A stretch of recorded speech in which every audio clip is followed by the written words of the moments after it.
1 in 3 U.S. election officials feels unsafe on the job, and 1 in 6 reported being threatened because of their work.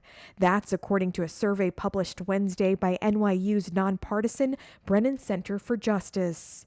This is a fraud on the American public. The results reflect a reckoning in the wake of an election in which former Republican President Donald Trump, who lost, spent months falsely alleging the contest was rigged against him. Trump's baseless voter fraud accusations have had dark consequences for elections leaders and workers in contested states like Georgia, Arizona, and Michigan. Some have faced protests at their homes or have been followed in their cars. Many have received death threats, according to a Reuters investigation, which found that the threats and intimidation are still happening months after Trump's November loss.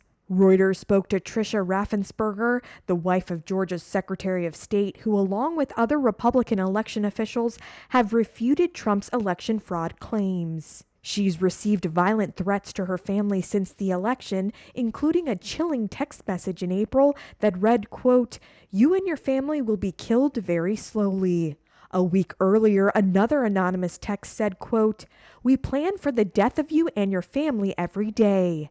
The Brennan Center, which surveyed more than 200 local election officials across the country between April 1st and 7th, found that many election workers blamed social media for spreading falsehoods and making their work more difficult and dangerous. The report urged states to protect election employees' personal information and pay for security measures such as home security systems. U.S. Attorney General Merrick Garland recently acknowledged the rising threat to election workers and said that the DOJ will aggressively protect voting rights at a time when many Republican-led states are tightening election laws. With 2022 midterm congressional elections and the 2024 presidential election coming up, the report also found that these safety fears will likely create major staffing problems in the future.